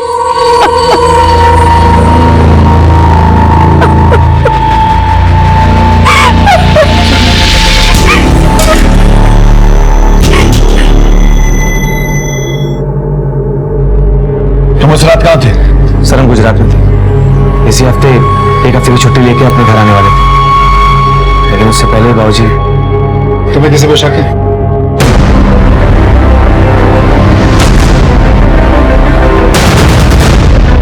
सर हमने अपने ससुर जी को नहीं मारा है, हम तो बस वो मामूली से लाइफ इंश्योरेंस एजेंट है सर। तो लाइफ इंश्योरेंस करते करते अपने ससुर जी का लाइफ इंश्योरेंस क्लेम करने का भी प्लान बना लिया। सच बता, तेरे ससुर ने तेरी और प्रिया की शादी को नहीं माना था, इसी बात से चिढ़कर उसे मरवा दिया ना? साहब ये सब बदला बदला का कहानी टीवी और फिल्मों में ही अच्छा लगता है, असल जिंदगी में तो कोई भी इसे बेबुनियादी मानेगा ना साहब। और तेरे लालच की बात भी बेबुनियाद है। लालच साहब? कौन सा लालच साहब? बोला मत बन, हेमंत ने सब कुछ बता दिया। तेरे ससुर की चिता की आग ठंडी भी नहीं हुई थी और तूने प्रिया के भाइयों से प्रिया के हिस्से की बात करना शुरू कर दिया था। बात यह है कि हमारी माली हालत ठीक नहीं है, तो हमने सोचा कि बाबूजी के जाने के बाद उनकी सारी संपत्ति, सारे पैसे दोनों भाई आपस में ही बांट लेंगे, हेमंत और पवन। तो हम बस यही चाहते थे कि एक हिस्सा प्रिया को भी मिल जाता, तो हम उन पैसों से कुछ एक धंधा कर लेते साहब। सर हमें तो बस बाबूजी के मरने के बाद होने वाले फायदे का लालच था, लेकिन हमने बाबूजी को मारा नहीं है। सर एक मिनट, सर ये रहे सबके कॉल रिकॉर्ड्स। वो गिरीश का क्या हुआ? सर ये देखिए, ये रहे उसके रिकॉर्ड्स।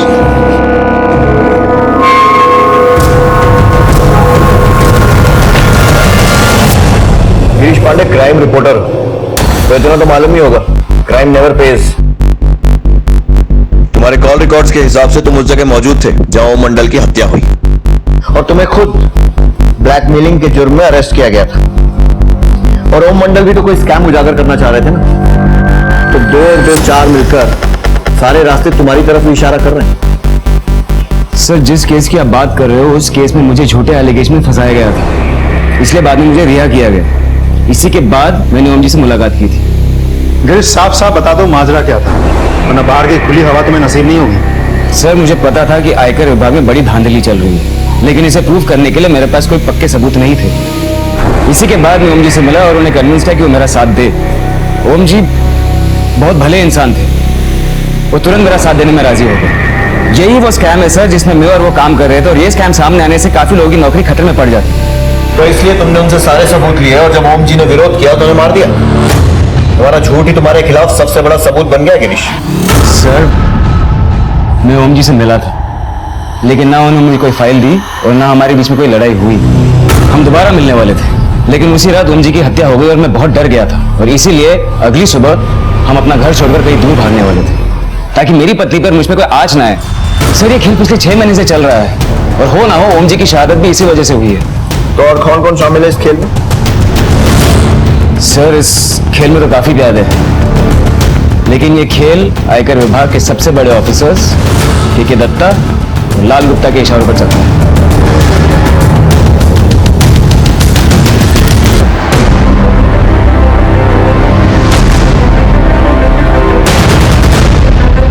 कुछ मिला? मनोज सर पूरा घर छान मारा, कुछ नहीं मिल रहा है। गिरीश ने के दत्ता और लाल गुप्ता के बारे में बताया, और यहां उनका कोई सुराग नहीं है। आप लोगों को मालूम है ओम जी इनकम टैक्स डिपार्टमेंट के किस स्कैम को उजागर करना चाह रहे थे? बाबूजी ने तो हमें इस बारे में कुछ भी नहीं बताया था। अम्मा तुम्हें कुछ पता था क्या? नहीं बेटा, हमको भी कुछ नहीं पता है। नहीं वर्मा, दत्ता पर इस तरह हाथ नहीं डाल सकते। उससे पूछताछ करने के लिए कुछ ठोस सबूतों की जरूरत पड़ेगी। उसकी पहुंच डिपार्टमेंट के हर बड़े ऑफिस में। अगर वाकई उसका हाथ ओम मंडल की हत्या में तो हमें रोकने के लिए साम दाम दंड भेद सब कुछ ट्राई करेगा। सर मैंने हमारे कुछ कांस्टेबल्स को गुप्ता पे नजर रखने के लिए कहा है। आखिर वो दत्ता का राइट हैंड है, इसकी एक्टिविटीज से हमें कुछ तो इन्फॉर्मेशन मिली। राइट, इस दत्ता की ज्यादा से ज्यादा जानकारी इकट्ठी करो, कुछ ना कुछ क्लू तो मिलेगा। और एक काम और करो, गुप्ता से मिलो, देखिए क्या बोलते हैं। सर देखिए, आप लोग जो कह रहे हैं ना बिल्कुल गलत कह रहे हैं। हमने आज तक 1 रुपया भी हमारे जीवन में बेईमानी का नहीं खाया है। और ओम मंडल को हम क्यों मरवाएंगे? देखिए, ओम जी को हम बहुत अच्छे से जानते हैं। वो बोला हमारे खिलाफ सबूत क्यों इकट्ठा करेंगे? तो फिर किसके खिलाफ करेंगे? के दत्ता के? तो फिर किसी और के? चलिए ये बताइए, हत्या वाली रात आप कहां थे? हत्या वाली रात हम हमारे घर पे ही थे। ठीक है, मान ले। गुप्ता जी एक बात याद रखिए, झूठ के पैर नहीं होते और सच सामने आ ही जाता है। फिर मुलाकात होगी।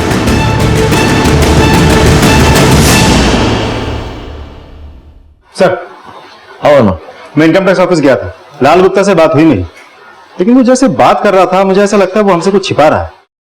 और बस लाल गुप्ता की सारी हिस्ट्री खोद निकालो, उसकी एलाबाई, कॉल रिकॉर्ड, सब कुछ। अच्छा, वो मिश्रा ने दत्ता के बारे में पता किया? सर सरप्राइजिंगली दत्ता खुद आपसे मिलना चाहता है। देखिए ठाकुर साहब, ना तो मैं किसी स्कैम में शामिल हूं और ना ही मैंने ओम मंडल जी का मर्डर किया। आप चाहें तो अपने तरीके से इसकी जांच करवा सकते हैं। आपको क्या लगता है ओम मंडल को किसने मारा होगा? ये तो हम नहीं बता सकते, लेकिन एक काम की बात आपको बता सकता हूं। जिस स्कैम की आप बात कर रहे हैं ना, इस स्कैम में ओम मंडल खुद लिप्त है। क्या आप चाहें तो उनके बैंक अकाउंट चेक कर सकते हैं, आपको खुद ब खुद इसकी जानकारी हो जाएगी। अब आप ही बताएं कि एक सीधे साधे इंसान का ये टेढ़े तिरछे जन्म से क्या संबंध हो सकता है? अम्मा, हमें ना हर हाल में ये बात सबसे छुपा कर रखनी होगी। अगर किसी को पता चल गया है ना तो बवाल हो जाएगा।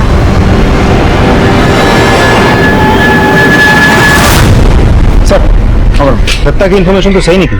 ये रही ओम मंडल की बैंक स्टेटमेंट और लोन अकाउंट डिटेल्स।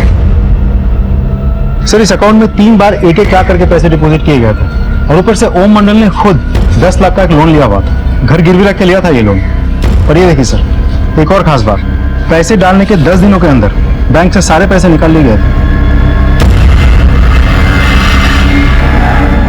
मतलब ये ओम मंडल इतना भी सीधा नहीं है जितना हम समझ रहे थे। और इस गिरीश ने भी बहुत सारी बातें छुपाई, वरना हो ना हो ये दोनों मिलकर कोई बड़ा गेम प्लान कर रहे थे। बैंक स्टेटमेंट से तो कुछ और ही एंगल सामने आ रहा है। अब हम किसकी बातों पे यकीन करें? क्या ओम मंडल खुद ही स्कैम में इन्वॉल्व थे, या फिर वो तुमसे झूठ बोल रहे थे, या फिर तुम हमसे झूठ बोल रहे हो? सर देखिए, मुझे इन्फॉर्मेशन मिली थी कि ओम जी ने स्कैम में कुछ पैसे लिए हैं, लेकिन उन्होंने ये पैसे इसलिए लिए थे ताकि इस स्कैम से जितने भी लोग जुड़े हुए हैं उस पर भरोसा कर सके और ज्यादा से ज्यादा इन्फॉर्मेशन मिल सके। इसलिए उन्होंने सारे पैसे बैंक से निकालकर कहीं सेफली रख लिए थे। सर आप ही सोचिए ना, अगर वो भ्रष्ट इंसान होते तो क्या वो खुद अपना घर गिरवी पर रखकर बैंक से 10 लाख रुपए लेते? सर प्लीज आप मुझे एविडेंस फाइल दे दीजिए और यहाँ से जाने दीजिए। सॉरी गिरीश, इन सारी ब्रेकिंग न्यूज को हम खुद पुलिस स्टेशन में सॉल्व करेंगे और उसके बाद डिसाइड होगा कि असली ब्रेकिंग न्यूज क्या है और उस ब्रेकिंग न्यूज के पीछे किसका हाथ है।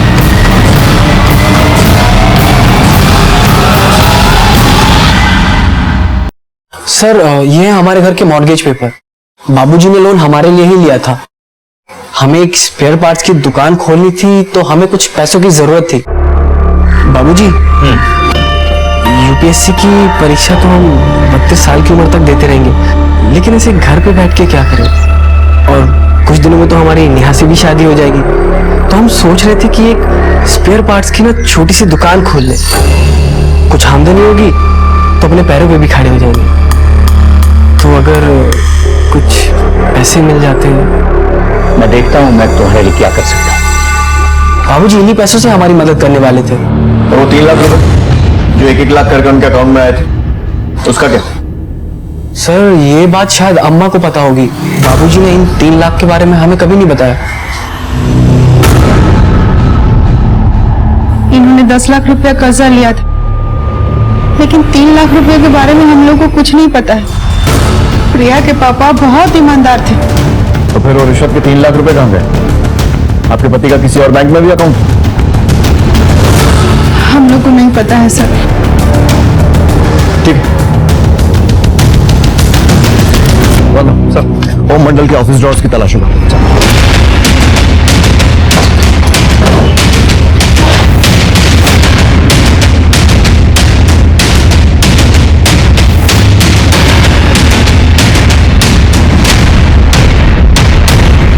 मंडल के सीक्रेट अकाउंट में सिर्फ 50,000 रुपए की ही एंट्री है। बाद में ओम मंडल ने ये पैसे 25,000 करके किसी किरण शर्मा के अकाउंट में ट्रांसफर किया। अभी किरण शर्मा कौन है और इसका ओम मंडल से क्या कनेक्शन? सर मैं ओम मंडल के परिवार वालों के कॉल रिकॉर्ड चेक कर रहा था। मैंने एक बड़ी अजीब चीज नोटिस की है। क्या? सर ओम मंडल की हत्या वाली रात ओम का बड़ा बेटा हेमंत गुजरात में नहीं बल्कि यही मुंगेर में था। तुम्हारी जेब में पड़े इस छोटे से मोबाइल ने तुम्हारी पोल खोल दी। अब सच सच बता दो कि हुआ क्या था। सर हमने कुछ गलत नहीं किया। हमारी अम्मा को हमारे ससुराल वाले बिल्कुल पसंद नहीं, इसलिए जब भी अपने ससुराल जाते तो अम्मा को कुछ नहीं बताते। एक झूठ बोलकर अगर अम्मा के हरकम से बचा जा सके तो इसमें बुराई क्या है सर?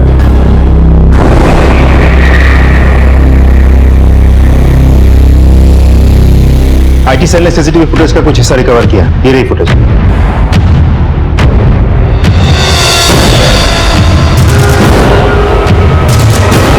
इस फुटेज में जो बाइक नजर आ रही है, ऐसी तो सैकड़ों बाइक होंगे शहर में। सर ये देखिए, इस बाइक का जो नंबर प्लेट है, इसका 3 डिजिट तो ठीक से विजिबल तक नहीं है। हम खूनी तक पहुंचेंगे कैसे? वर्मा एक रास्ता है, थोड़ा लंबा है लेकिन सीधा मंजिल तक पहुंचाएगा। मतलब ये कि ये देखो, सीरीज के आगे के सारे नंबर दिख रहे हैं, सिर्फ आखिरी के 3 नंबर बचे। मतलब 999 रजिस्ट्रेशन। और उन 999 रजिस्ट्रेशन में इस तरह की गाड़ियों का रजिस्ट्रेशन गिने चुने निकालो जितने भी, हमारा शिकार वहीं मिलेगा। सब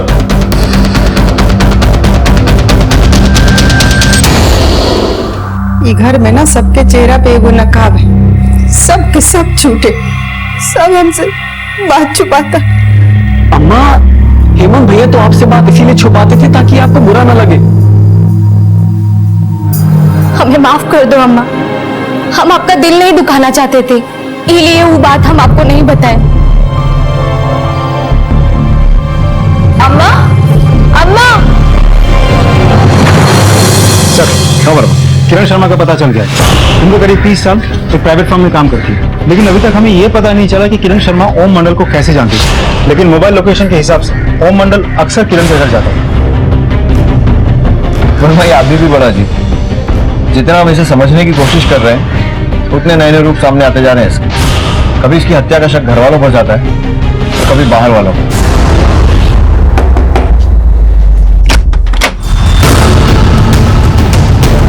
जी सर। किरण शर्मा मैं ही हूँ। ओम मंडल को तुम कैसे जानती थी? डरो नहीं, तुम जो कुछ भी जानती हो हमें सच सच बताओ। वो मेरे पिताजी हैं। क्या?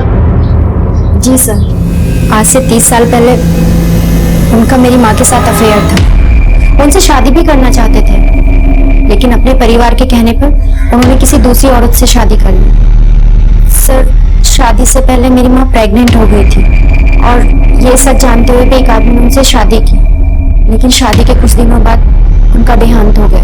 तब हमारी माँ ने हमें बताया कि तुम्हारे पापा राजेश नहीं, ओम मंडल है। क्या? उसके बाद हम उनसे मिले। सर, पिछले 14 सालों से उन्होंने हमारी हर जरूरत का ख्याल रखा और हाँ, उन्होंने अपने कुछ पैसे भी हमें रखने के लिए दिए थे। बेटा, मैं तुम्हारे अलावा किसी और पर भरोसा कर ही नहीं सकता। 3 लाख रुपए तुम संभाल कर रखना, वक्त आने पर यह पैसा मैं तुमसे वापस लूंगा और अपनी बेगुनाही को साबित करूंगा। सर, हमारी आपसे रिक्वेस्ट है, सुनीता आंटी और उनके परिवार वालों को हमारे रिश्ते के बारे में कुछ मत बताइएगा, क्योंकि हम नहीं चाहते मरने के बाद हमारे पिताजी के चरित्र पर कोई लांछन लगे। उनके जीते जी तो ये बात राज रही, उनके मरने के बाद हम इस बात को छालना नहीं चाहते। इसलिए उस दिन भी उनके घर तक जाकर भी अंदर जाने की हिम्मत नहीं जुटा पाए। ठीक, लेकिन कभी ओम मंडल ने तुम्हें अपने डिपार्टमेंट के किसी स्कैम के बारे में बताया था? आप कोई फाइल हो, कोई डॉक्यूमेंट्स हो, ऐसा कुछ दिया था उन्होंने तुम्हें कभी? हाँ सर, याद है, उन्होंने एक फाइल दी थी रखने के लिए। फाइल मिल सकती है? जी सर, मैं लेकर आती हूँ। सर, ये फाइल। इस फाइल को एंटी करप्शन ब्यूरो भेजो। करप्शन का पता तो हमने लगा लिया, अब पता ये लगाना बाकी है कि कातिल है कौन। और हाँ, कातिल चौकन्ना ना हो जाए इसलिए इस पूरे मामले को हमें टॉप सीक्रेट रखना होगा। आरटीओ से कोई अपडेट? सर, हम पता कर रहे हैं। नैरो डाउन करो और मुझे सर को अपडेट करो। सर। पुलिस को मिले एकमात्र सुराग यानी हत्या की जगह से मिले सीसीटीवी फुटेज से आधे अधूरे बाइक नंबर के मालिक तक पहुंचने के लिए लगभग 1000 रिकॉर्ड्स टटोले गए। उनकी तहकीकात की गई और आखिरकार इस लंबी और मेहनत भरी प्रक्रिया ने अपना काम कर ही दिखाया। सर मेरी बाइक चोरी हो गई थी और मैंने सोचा बाइक 10 साल पुरानी है तो एफआईआर के लफड़े में क्यों पड़ना सर। अंदर बिठा सर।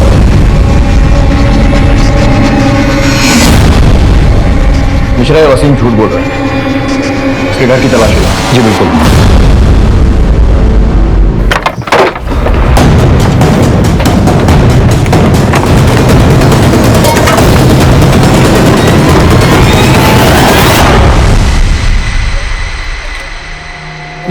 सर मुझे नहीं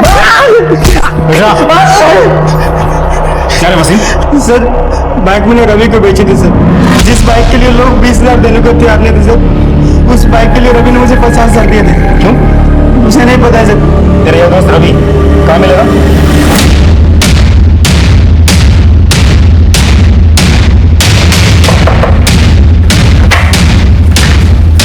रवि जी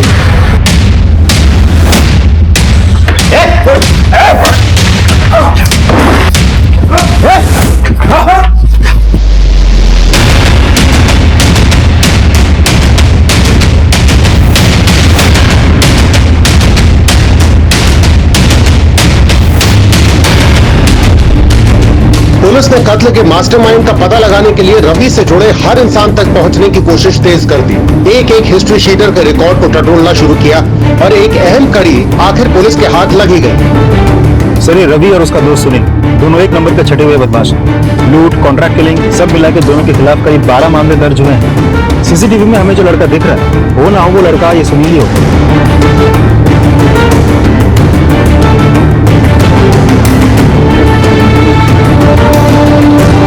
सुनील किधर रहता है? सर वो इस तरफ रहता है सर।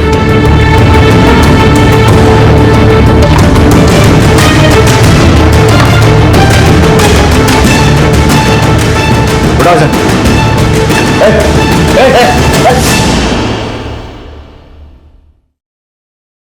सर ये तो कुछ बोलने को तैयार ही नहीं है। ये रवि और सुनील दोनों के इंटायर कॉल हिस्ट्री चेक किया मैंने, सब साफ है। देखो सर, रवि और सुनील ने अब तक कुछ नहीं बोला है और मुझे किसी भी हालत में इस हत्या के मास्टरमाइंड चाहिए। तो अब सिर्फ दो ही रास्ते बचते हैं, या तो तू हमें सब कुछ सच सच बता दे या फिर तुझे भी इस मर्डर के केस में अंदर कर दे। सर तो सुनील और रवि को सर अब तक सुपारी के पूरे पैसे नहीं मिले होंगे सर, इसी वजह से उनके मुंह पे ताले लगे। अगर सर वो आपको सुपारी देने वाले का नाम बता दे उनको पैसे कौन देंगे सर? ये सब तुझे कैसे पता? सर हम उनके साथ रहे सर, इसलिए हमें पता है सर। लेके जाओ सर। वरना अगर शक्कर का पता लगाना है तो चींटी को खुले में छोड़ना ही होगा। सुनील खुशखबरी है तेरे लिए, साहब ने तुझे छोड़ दिया।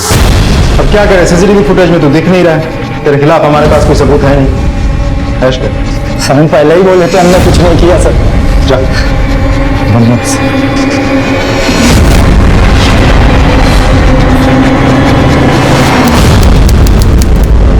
हमेशा क्या खबर?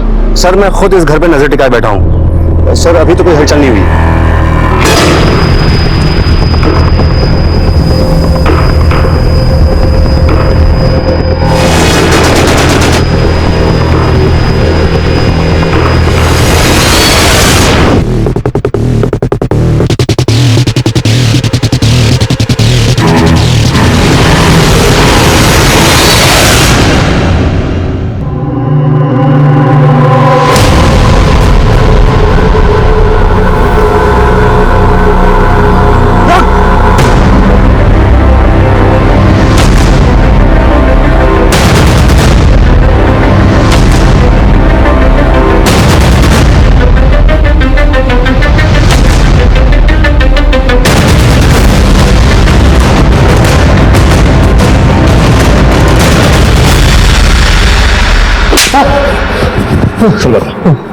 क्यों माना अपने बाप?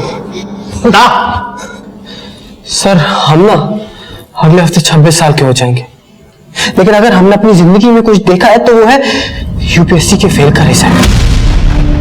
कुछ ही महीने में हमारी नेहा से शादी हो जाती, और सर अगर शादी होती तो जिम्मेदारी भी बढ़ती ना।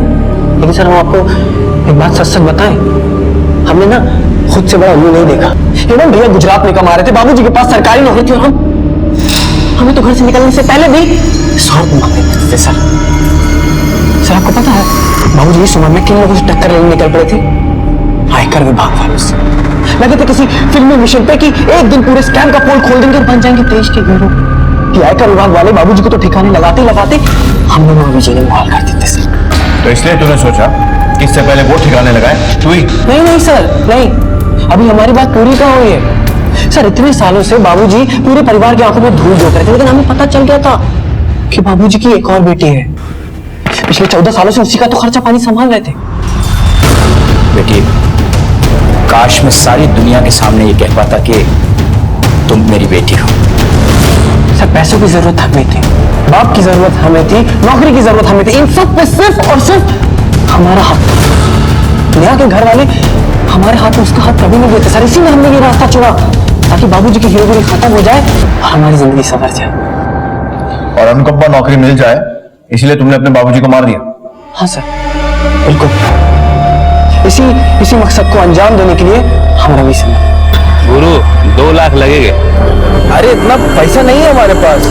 अरे तो जिसको लुढ़काना है उसी से मांग लो। मतलब? अरे अपने बाप से मांग लो, बेटे उनके, इतना तो दे ही देंगे। लेकिन सर बाबूजी को तो पता ही नहीं था कि हम उन्हीं के घर के कागज गिरवी रख के उन्हीं की चिता सजा चुके थे, और हमने ये लोन जानबूझकर बाबूजी के नाम पे लिया था ताकि उनके मरने के बाद हमें ये लोन भरना न पड़े। रवि बाबूजी को मारने का अवसर ही तो ढूंढ रहा था। उस रात हमने बाबूजी को फोन पे बात करते हुए सुन लिया था। अच्छा, वहीं या 3 रास्ता मिलता है स्टेशन के पास? ठीक, मैं अभी आता हूं।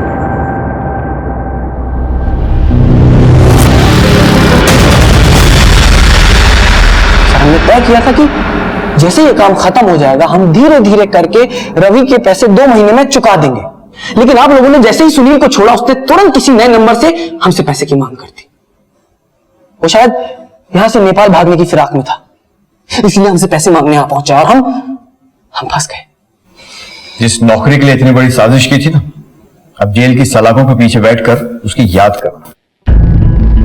पवन की विकृत सोच ने उसकी जिंदगी बदल कर रख दी। इन सारे मामलों में सबसे ज्यादा नुकसान में रही सुनीता, जिसने अपना पति खोया, बेटा खोया, लेकिन ओम की मेहनत और खून दोनों ने ही अपना रंग दिखाया और टैक्स डिपार्टमेंट का स्कैम अब हर न्यूज चैनल और न्यूज़पेपर की ब्रेकिंग न्यूज बन चुका था और पुलिस ने मुजरिमों को गिरफ्तार कर लिया।